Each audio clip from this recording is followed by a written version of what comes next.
territory, Gio. This is where we left the broadcast yesterday.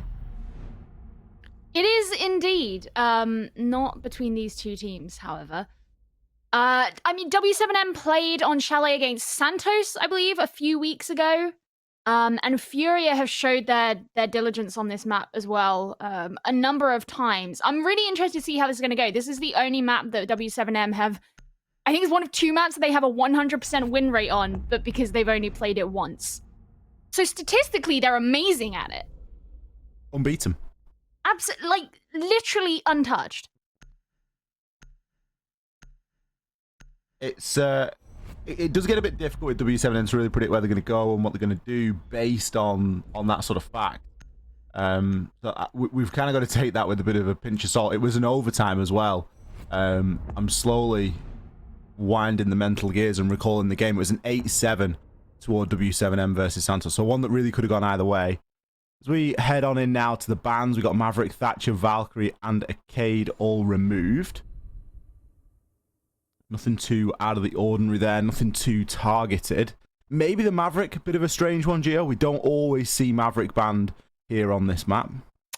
It's been a little while, but the thing that you have to remember about Maverick bans going against W7M is they're basically target bans against, funnily enough, Mav. You know, W7M, we know that they are a big nade team. This was something that was really exhibited in the first game that they played of this stage because, again, it was just similar bans done against them. So a lot of these teams know that if you can remove those kinds of operators against W7M, you're likely going to put them at a significant disadvantage just because they come into their comfort picks rather than necessarily them being hyper meta on any one map. Here to kick things off on the defense here. They're going to take us down to bar. Going to be seems like a fairly default defense here, getting set up inside of library. They've got Lender on the Frost, those bear traps, and of course the deployable shield that will most likely be played at the top of library stairs. Bear trap's going to assist keeping control of the windows and just making it so players and attackers can't just hop on in without paying a little bit of attention to what is going on at the feet. But FURIA have also really extended quite heavily into kitchen. So they're really looking to challenge and vie for pretty much all the control that they can here. Now, I'm pretty sure we just saw the FURIA gates actually being placed on the solar windows. I guess we'll have to see, but I'm pretty sure that that's where they've been put, and a lot of teams have been looking... Yeah, there we go, both of them. A lot of teams have been looking to utilize that avenue of ingress into the map for a number of different sites, most notably when attacking onto Master, but I suppose it is still viable attacking onto Bar, especially if you're looking to clear out places like Piano and like Library Stairs. And I mean, look at this very north side defense that's being put up by FURIA. You got someone chilling out in closet, the soft wall to directly face the windows, and solar stairs is occupied too. So they're very much prepared to defend this side of the map. But Rare, who I believe is the player who was in closet, is going to be the first one to fall. Followed by Highs as Herds has actually made his way up those solarium stairs. It's no good having all that utility if it's going to get circumvented like that, so it now really falls on to Lender. Drones can start to work through. Lender can still challenge if a player does look to hop on in, but he does have Herds to contend with still playing on Solarium Stairs. So a bit of a tricky situation here. A couple of men lost early on the side of FURIA. It isn't going to make this roam any easier for them. Lender now going to start to get pushed, but Fantasy, he's come in with a bit of a rotation and has managed to take down Herds. Dips himself back through the bathroom and into Piano. He can get himself safe for a time. Oh, okay. I thought Fantasy was going to get Panico there, but he managed to return the shots pretty well. Guy to follow up as well. Leaves just Lender on his own. I do stand corrected. It was him who was in closet, but he's right behind the corner. No. You can see the barrel of his gun as well. That's such a shame. Just off of the screen for him, I assume. And even then, you're left on your own. There's only so much you can do in that situation. But a good first round there from W7M. People that play non-default aspect ratio, am I right? I know. 4-3 players, calling you out. Unfortunate there. It's, I mean, it would have been the start of a hell of a clutch, but ultimately FURIA just not really able to fully keep themselves safe everywhere that they tried to extend into. They went for a very extended roam game, and they were looking to not only defend Library, but they invested utility in Library, which didn't get pushed. So it was then good that they had investment over towards Solarium, but nobody was able to stay alive, and I think everybody was just reliant on winning those engagements, and there wasn't a lot of trade potential coming on in. Sure, we had a flank from Fantasy, but ultimately, a flank is only ever going to do so much. You need to have players in a position to actively trade off one another. I don't think it's any big surprise here that we see the side change. No, me neither. It was a valiant effort, and I think it was quite creative coming out from FURIA, and that is one thing that I have enjoyed about Chalet, particularly over the course of this stage. When you look back in Stage 1, it was really players just trying to situate themselves and figure out what worked and what didn't. In Stage 2, it's been a lot more about innovation, in my opinion. We've seen a lot of teams change, particularly how they want to defend sites such as Bar or such as Kitchen, for example, where there was sort of an understood way of how to do it. Now they want to be going for something new. So I enjoy seeing teams do that, and I like that FURIA did go for something new. It simply didn't pay off for them in this instance. Now they're going to be defending onto Master. I'm wondering where it is they're going to be placing most of their attention. W7M looks to be coming up through the basement, as well as looking at the other floors as well. And there are those same Surya gates that we saw on the solar windows last time. There didn't seem to be too much of a deterrent before. A nice trade coming out from Rare as Herds gets a kill from the basement. And I'm pretty sure that's the only presence that W7M had down there. Much better there coming out from FURIA. Herds is that aggressive player that you will see go and try and take advantage early on in the round and really insert himself into the site or even into the map.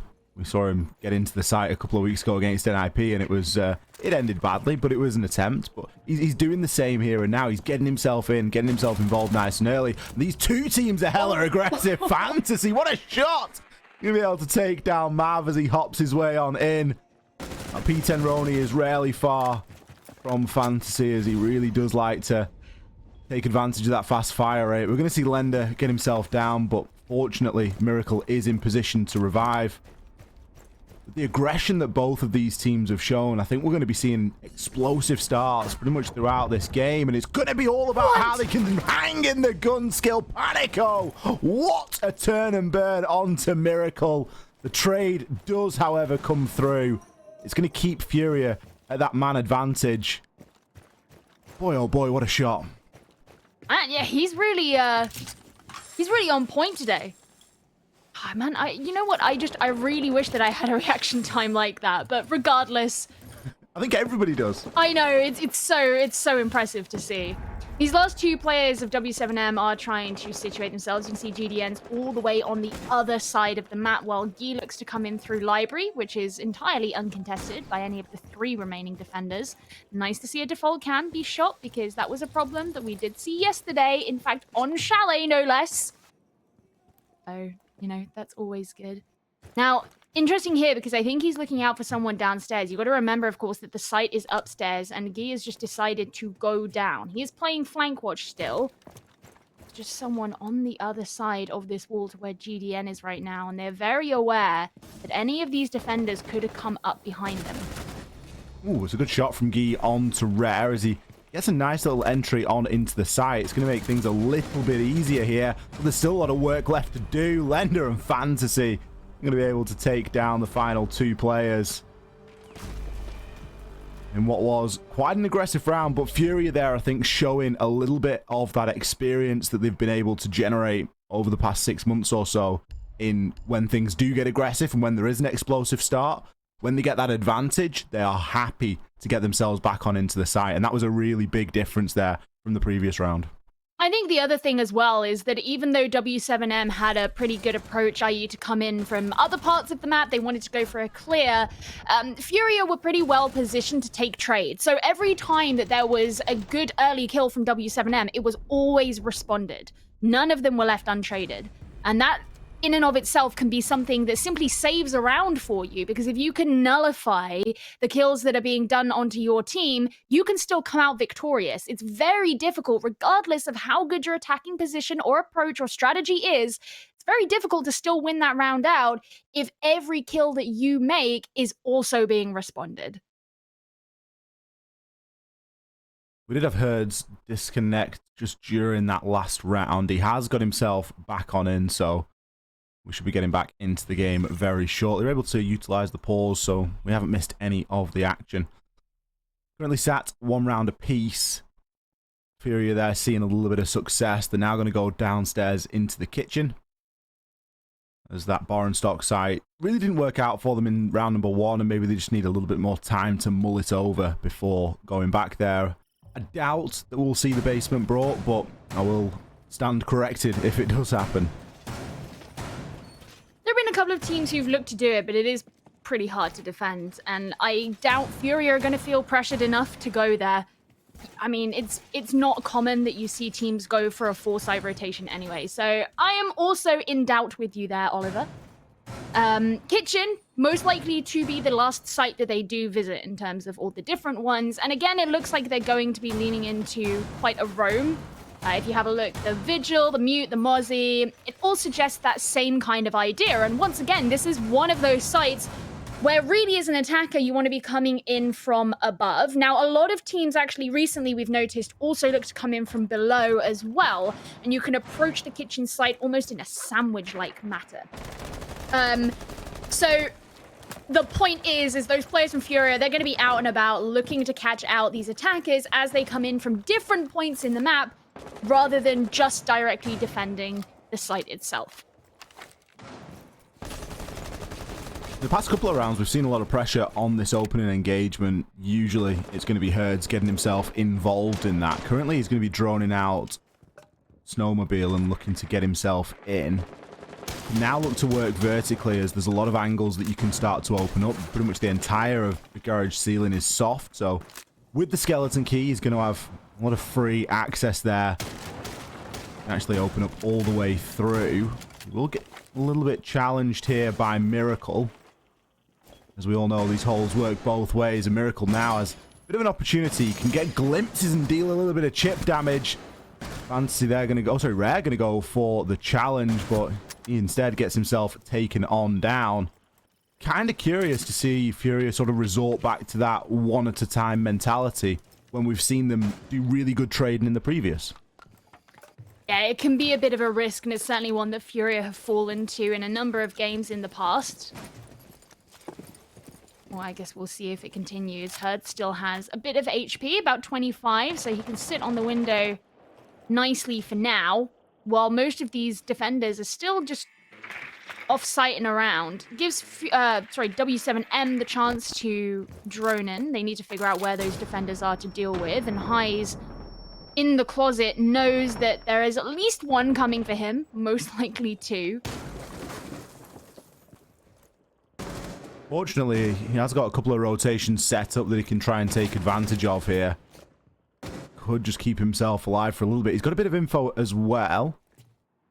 Kind of surprised to not see him have the shotgun out at that sort of close range, honestly. But Herds is going to aggress on in and actually get himself down. Fancy there, finding the vertical kill. Those angles that have been opened by both sides, providing enough line of sight. Mav will come in with a trade over onto Lender. He's still going to be outside on the Iana. A couple of nades in hand.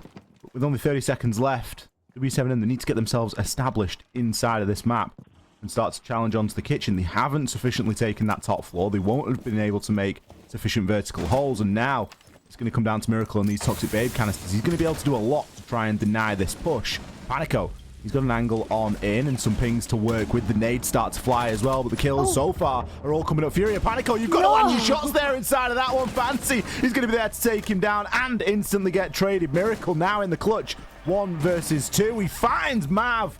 The plant still going down as the timer hits 0. He's got plenty of time. Draws for the shotgun to guarantee it. Miracle. 1 versus 2 clutch and a disable.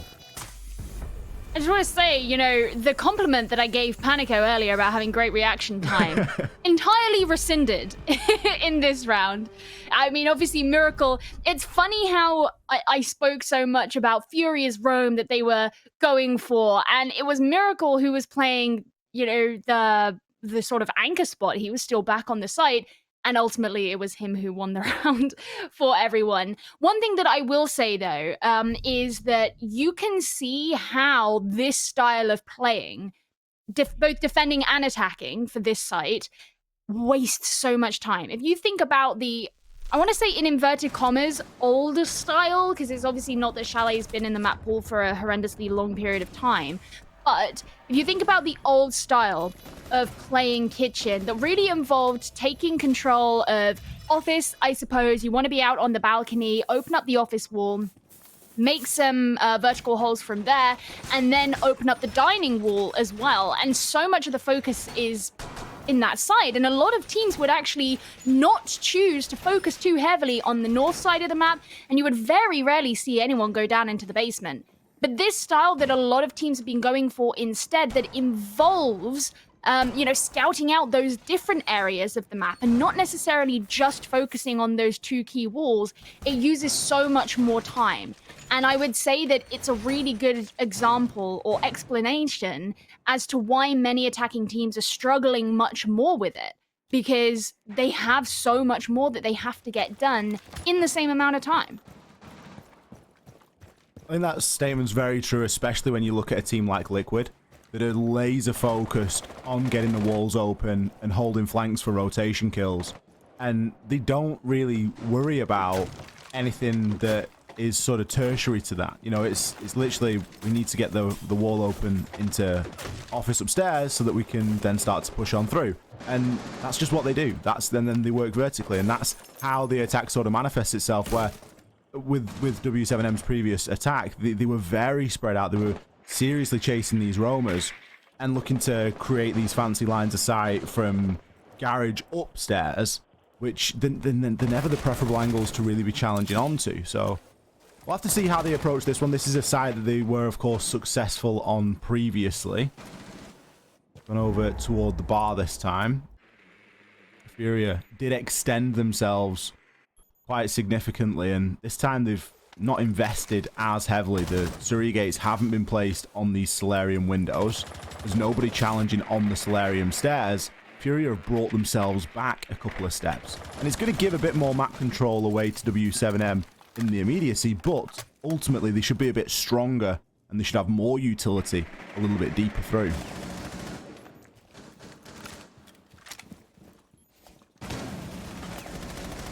This is, I mean, quite early. Trying to take those shots. Panico to get the first one onto Rare. I say quite early. We're already over halfway through the round. It is crazy. You do sometimes forget just how much of the early round has to be spent droning and whatnot. So when you first start seeing people take those engagements, it can feel pretty quick.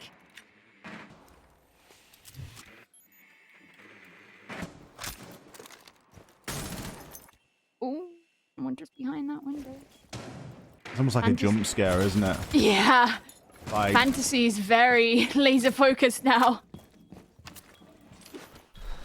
I think the FURIA are doing a great job of wasting time here. There really isn't a lot that W7M are doing, and they've quickly got themselves to 40 seconds remaining. You haven't got that control upstairs inside the library, although it is starting to come through now, but there's only so much that you're going to be able to open and do. Soft walls can be opened into bar stock. It's a shame that that wasn't reinforced, but still, it's a powerful position for Fantasy to try and hold and play in. Panico could be looking for a hop on through. It's actually going to be Panico to find himself a second kill inside of this round. Lender just dipping himself down. Look at that area denial inside of that bar stock. Not reinforcing that wall has really cost FURIA there, because now the smoke is no longer in position, and, well, everyone's going to get taken on out. Panico, 3 kills on the round, 2 of which came from Games Room window. I mean, one of the other really big differences that W7M went for in that attack was it wasn't so solar focused. They weren't looking to make a hole clear throughout the entire top of the map. They actually went for the area that they kind of didn't focus on all that much in round number 1, and that was library. And as you mentioned already, the way that they set up the site itself meant that once they had that library control, it was actually very easy to punish what was going on down below. There weren't very many safe angles that could be held. So even when Fantasy dropped down from library through the hatch and tried to take a kill onto the window, he could be brought down from above. He was going to stand in that crossfire regardless of whether he took down one of the W7M players with him, which he actually failed to do so whatsoever. And then you, of course, have the whole thing with the soft wall not being reinforced, the Capitão being able to flush out that area, prevent control. You know, that stock area, the backstore behind the bar, is a really powerful area to have control of. If you can, from afar, stop FURIA, from using it, great. You have all the room that you need, and you can actually flood the site yourself. So W7M really read into that. They decided to totally relinquish the thorough clear that they went for back in round number 1 and just take the parts of the map that were needed.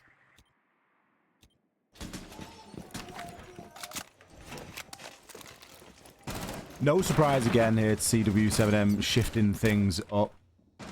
Sorry, FURIA shifting things up. They've struggled twice downstairs inside of that bar objective, so makes a lot of sense for them to get themselves into Master and Office. Let's see what the approach is like this time from W7M. We had a very aggressive start this round previously when we saw it inside of round 2. Offsite hold is going to be in place, but it isn't assisted with a great deal of utility. We're probably going to see Herds make a mess of the ceiling again. W7M really like opening up this angle all the way through. It does give something quite nice to hold on it.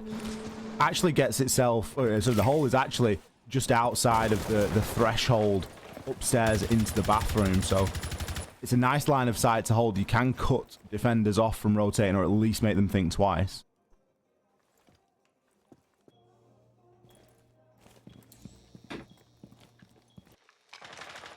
Two and two. Again, they've got those same FURIA gates up.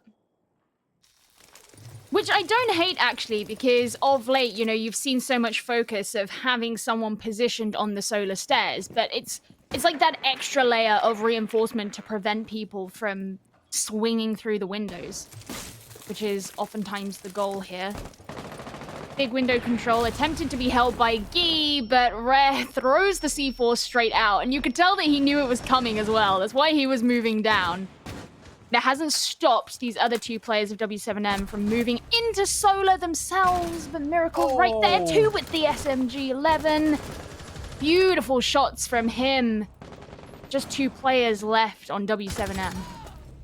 Information there on Rare, but it wasn't going to be good enough. Rare's been hitting his shots this last round or so. He's had a bit of a ropey start, but he's picked it up here in round number 5. Mav now left as the last man standing. He's got a minute to try and work something out here, but he is 1 versus 4. FURIA are circling him like sharks. He's going to be rare to find that final kill. Peeking out there, and thank you very much. See you later. Round to FURIA. They take the lead again here. 3 rounds to 2. Yeah, that was... I mean, I get the idea that W7M were going for. There's really nothing wrong with trying to take control of those windows, but they just didn't get anything done from them. Guy trying to take the big window, being shut down immediately. You can't hold any kind of crossfire. There was not sufficient pressure being put onto Closet. The fact that Herds actually was feeling ballsy enough to walk up to the soft wall of Closet, knowing that they hadn't cleared anything out from that, and not worrying about whether someone was behind it, that was very peculiar for me. And that's one of those examples where it would have been so good to have something like a nade, which W7M simply haven't really been bringing, because, I mean, they had the Maverick band out, they've got the Yana right now, but I don't think they've been bringing one every single round. Or if they have, I haven't been hearing nades. They haven't been used. We've not seen any nades really used. Mav's been rocking the Yana, but it's... I just had like a really weird thought in that previous, just in the pick phase there where they were selecting operators. We haven't seen a single wall breached. No, we haven't. And it seems I did notice that. It's gone without mention for too long now. It hit me like a truck. I was like, wait a minute, I know what's wrong with this game. We haven't seen anything open. Like, we've not heard one exothermic charge. No. And it comes into what I was talking about earlier, right? You know, when attacking onto kitchen, how the old style would be you go for this wall, you go for this wall, and you know, if you're bringing a thermite, you would assume, yeah, you can open the office wall, you can open the dining wall with that, but that simply hasn't been the way that W7M have been approaching their attacks. They haven't been looking to open anything, really, and instead come in from other angles, which is, okay, I get it, you want to do something else, but to me, I just think, well, you need to bring some nades, because you need some way of clearing out those areas that you're going to be walking into if you haven't opened up extra lines of sight. Yeah, and the way that W7M are playing, they could benefit greatly from something like a Ying or a Monty being brought, because they are just going for that sort of sight push. Opening blood this time being found by Fantasy as he takes down Guy, so it could do something to secure the flank a little bit. Mav going to make his way up library stairs, relatively uncontested. Herds was pretty much allowed to walk straight into games as well. There was a bit of a dance of defenders down there, but it was nothing, nobody came to blows. So library has been taken, but maybe we're going to see the wall open this time, Gio. Oh, well, one can hope. Let's see.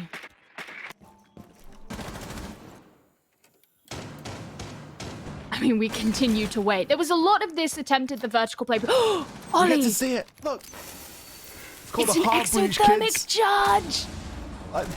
These used to be all the rage. Jokes aside, it's going to give a little bit more access into upstairs. And with the amount of time that's remaining, if Herds can get in, he should be able to make some vertical holes there. The site being downstairs, obviously, there still needs to be some sort of attention and pressure paid toward that. Maybe, just maybe, we're going to see the second exothermic used here. This could be wild. Oh my god. It's happening. It's here. It's happening, Ollie. This is insane. And this is just the good old trusty way of doing it. And they still have decent time. So by the time that this is open, you know, they're sending in the Gemini now. They want to get some information. Likely there's going to be toxic babe canisters, for example, that are used to hold them back. But they still have those routes in open that they didn't before. 9 players alive still. Wishful C4 going to get thrown up there by Rare. I don't think it's actually detonated yet, so it still could have a little bit of impact, but W7M worried about the flank. Losing Guy early was not going to be ideal, but the flank isn't going to be pressured too badly. Lender going to be able to find one out there as a direct trade. Herds, Sole Survivor upstairs. He had the vertical angles, but he didn't have a great deal else. FURIA perfectly dealt with that very slow push. It's going to give them a good split. They get a 4-2 off this first half here on Chalet. Now W7M will be moving on to the defense, and this is something that's going to really interest me, because when we think back to their game that they played against FaZe Clan yesterday, yeah, it was FaZe, on Clubhouse, one of the comments that I made about them was that they look really solid in what it is they want to achieve in the early round, but it's always towards the mid round or a bit later in the late round that you actually kind of see them collapse a little bit and the holes in their plans come to fruition. So I want to see how much they can hold themselves up in their defenses this time. I actually expect a number of their setups to be pretty good at the beginning. It's just a question of whether or not FURIA can either brute force themselves or just use a war of attrition to actually get through what it is they have up. Now, it's kind of interesting straight away because they've brought a dock, which isn't a particularly common operator to see.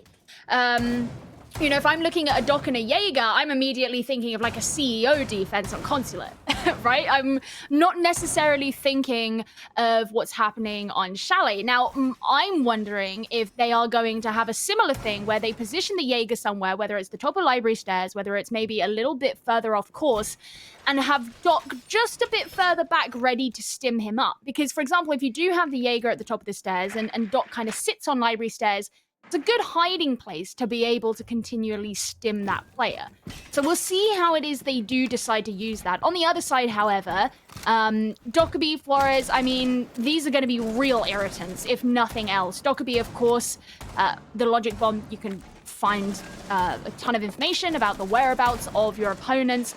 And the Flores drones not only get information, but can remove utility at a decent rate.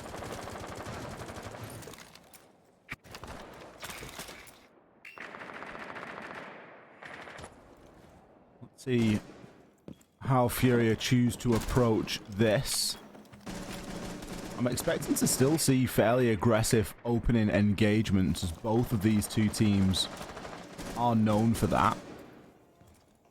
Herds is going to be playing on side of the fireplace. Highs could be in a position to gain that info on a drone at the moment.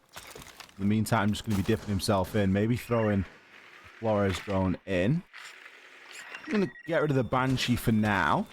Not a lot that Herds can really do about that. It opens Herds up to a bit of an aggressive rush in through the window, but that isn't High's end goal here. There's still a shield at the top of library stairs to try and deal with, and that's most likely going to be where these Flores drones see their next outing. First logic bomb is going to alert FURIA to the location of a number of these players. Herd's the first one to fall. He was out on the mezzanine, so he actually didn't have a shield with him either. He was pretty exposed, so really it was only a matter of time. Guy's going to stim himself up as he's present here in library, and that's going to allow him to survive the nades that come sailing in. Still pretty low health, but having someone in there means that it's even longer before FURIA can claim control of it. Especially if those ADSs regenerate, it could be a little bit of a nightmare here to get rid of Guy, and he's probably got an angle onto the game's window as well that he could look to exploit. Drone's going to come in now to still try and deal with him, but this is a nut that FURIA are struggling to crack at the moment, and Guy's going to find Fantasy out all the way on that window from balcony. Panico looks to push himself down just a little bit onto the half stairs. C4 going to come through from Mav. Not successful, but it gives Rare an indication that they know where he's going to be coming from. Miracle trying to find a bit of success on in the site now, but it looks as though information is lacking here for FURIA. He's going to take Highs down as the push in comes from Lender. He picks up a big kill onto the player inside of stock, but it isn't going to be enough. GDM with the shotgun. He's going to be able to get the job done there. 3 seconds per kill here for Miracle. Getting caught up inside of the Banshee. GDM with the swing. Shotgun going to do the business there yet again. W7M successful down in bar. So while they didn't go for what I speculated about, i.e. having Doc situated with the Jaeger, I actually really liked what they did do, because having Doc in library and able to heal himself up meant that that really pivotal part of the map that attackers generally look to take control of was so much harder to do. You know, they used their utility in on him, they threw in the nades, then he can just stim himself up. So you don't have those nades available anymore. They've already been used. You can take the risk to jump in and actually try and shoot the Doc out of place. But the point is, it wasted an incredible amount of time and ensured that that space couldn't be taken by the attackers. I thought that that was actually really smart. It was a really nice play. It's almost certainly not the first time that we've seen it, although it's definitely not something that's common. You know, I'm sure there are people who are like, oh, well, this team do it all the time. Well, guess what? This isn't that team. So it worked really well for W7M, and I'm happy to see that, because I love seeing it when teams who are relatively new come in with things that are pre-planned. Do you know what I mean? And I mean, like Mav and GDN, very experienced players. They're going to have such a huge hand in coming up with these strategies. But it's such a nice showing of the development of the team and the synergy and the strategy and the depth of the team, knowing that only recently this roster didn't exist. It's kind of akin to when you start a new project, and it could be a project on anything. But you've just got everyone's sort of motivation, and everyone's very optimistic about what's going on. They're bringing fresh ideas to the table, and you get to see things like the Doc being played there inside a library. And that's just something that is nice to see, that sort of adaptation. It's nice to see players challenging the sort of norms of a map and how it ought to be played. Now, Chalet is relatively new, so we're going to continue to see those changes and those adaptations, but it's not the first time that we've seen something like that from W7M. And I think their innovation and their willingness to try things is probably going to be something that takes them pretty far when they start to develop and further that sort of synergy and coordination. Now, over the past 20 or so seconds, we've seen a lot of utility moved here by W7M. They have picked up deployable shields, picked up bulletproof cameras, and they've gone for a little bit of a redeploy. The push here from FURIA coming through in a very typical fashion. Now we're getting to see an exothermic charge come out from FURIA on just their second attacking round. It is unprecedented. You can hear that one on the office wall went off. You can also hear the Flores drone in the distance too, undoubtedly to remove some utility just within office. As you can see, FURIA also looking to pressure Piano at the same time, where both Herds and Guy are sitting, waiting for someone to, well, come for them. Lender going to find himself down. I think he got a little bit unfortunate there. A logic bomb going to give a bit of information away as well. Herds is going to be kind of aggressive here. He's trying to find a bit of an angle onto the breach. Miracle has gone for the revive here. But it's time that, whilst FURIA have got, I'm sure they'd rather be spending it elsewhere. Fantasy from beyond the grave.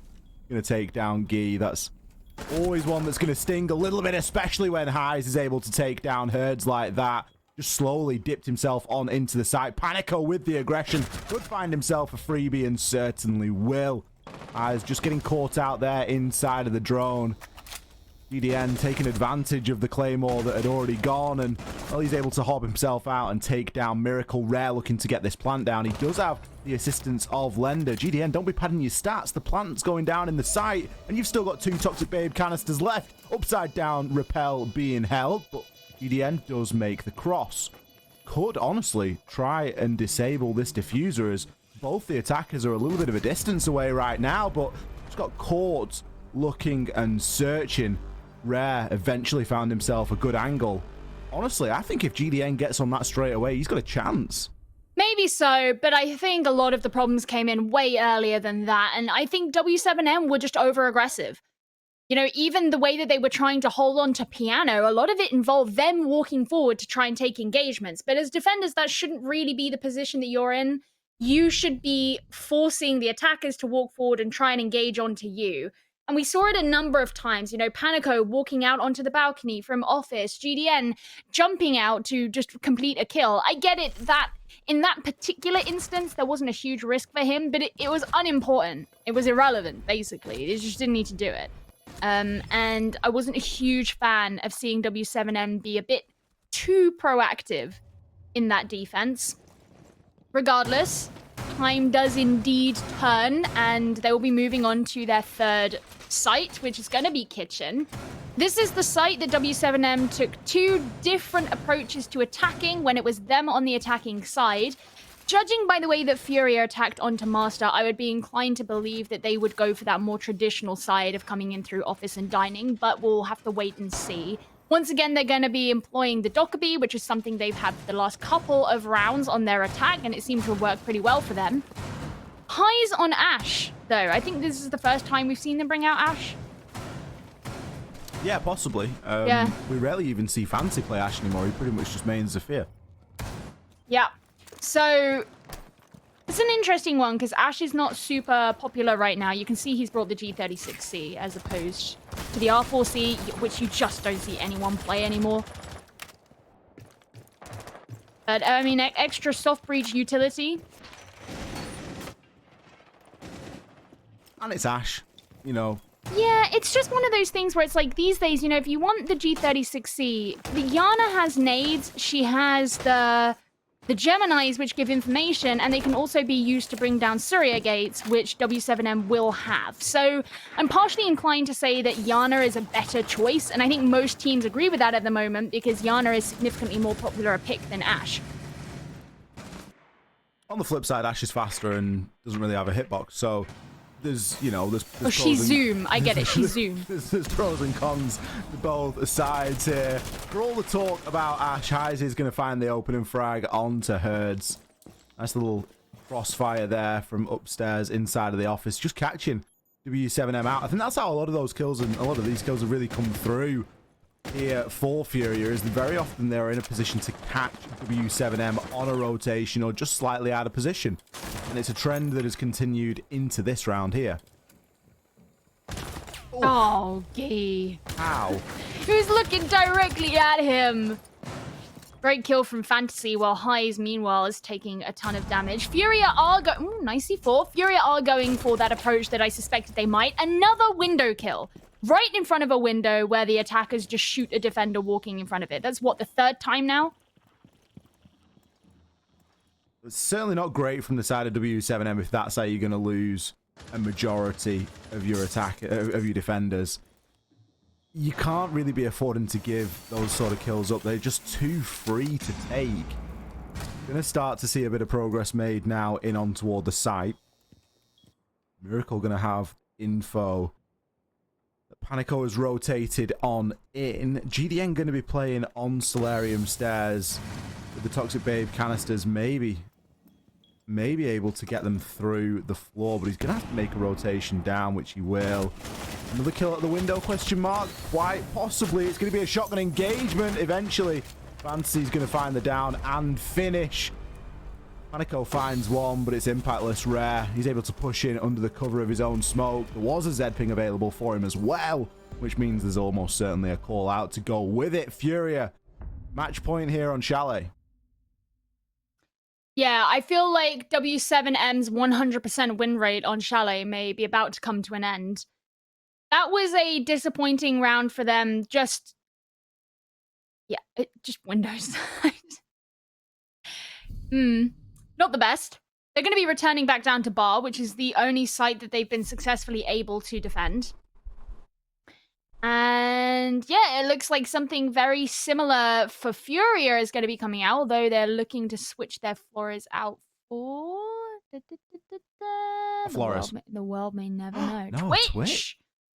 Okay. Now, the interesting thing as well here is the fact that W7M aren't going for that same strategy that they did before. They won't have a dog situated in library. Why? Because they don't have a dog. Now, the fact that they're bringing a Jaeger and a Wamai suggests to me that they want to really, like, bunker down on what it is that's upstairs, i.e. top library. If you can have, like, say, 3 discs, 2 ADSs, and a shield, sometimes we see teams go for that to just ensure that it's virtually impossible to bring that shield down. Now, especially if Furia don't have a Flores anymore, they will basically have to use utility that has to be thrown to take down that shield. So if they'd had the Flores, it wouldn't really matter. The ADSs, the discs, don't matter, but they don't anymore.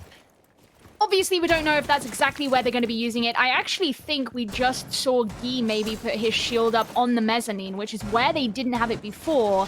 And he was taken down very early before, or whoever it was who was playing Frost was taken down very early last time as a direct result. So it could be that they're not even going to reinforce that strongly, the top of library stairs anyway, and instead look to have this utility spread out more. Yeah, there you go. There's the shield. And that's the only shield they have. It's kind of strange to see this change come through because this is the only site that W7M have picked up rounds, whether it be on the attack or the defense, and the defense here previously was very good, and it really all hinged around that dock. Now they've gone for a different strategy here, which isn't a bad thing, but you've just got to wonder what has forced that change. They're worried about the adaptation on the side of Furia. I mean, we really haven't seen that in swapping Flores for a Twitch. You'd lose a boatload of utility and you get 2 smokes and some shock drones and an F2, which they're all great, but you would think that the Flores would provide a little bit more value, perhaps. This time, the window kills are going to be going in the other direction. Panico, he's able to challenge and take down Rare. Maybe 2 smokes and the exothermic's gone.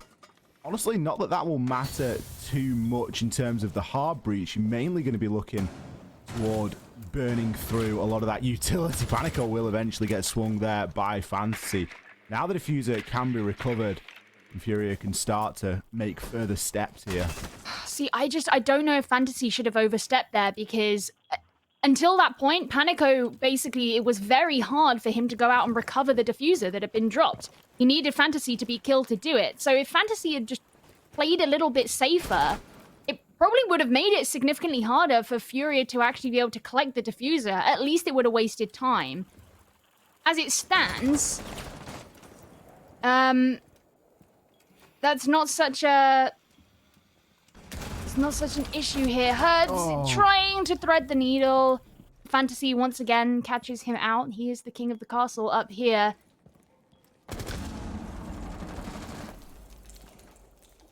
Going to be a rough 40 seconds here for W7M and what they have to try and hold off this push. The vertical control has now all but been gained. Info can be gathered. Lender looking to make a bit of an approach. Miracle coming in with the logic bomb phone call. It's going to make things a bit awkward here. Smoke canisters going to start to get detonated, cutting off those lines of sight. Still, FURIA trying to work with the vertical. They need to get themselves in here. They know there's a couple of players inside a bar stock. Gee, going to find some success onto Lender. Lender was desperately clutching at straws there. Highs has found himself down as well.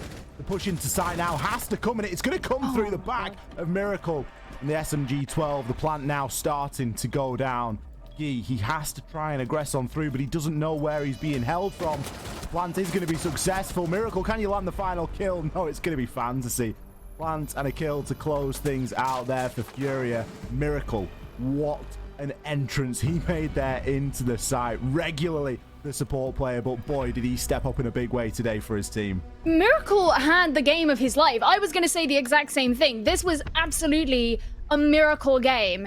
It seemed that every single time he got kills, it wasn't just one. It always came in multiples, and he didn't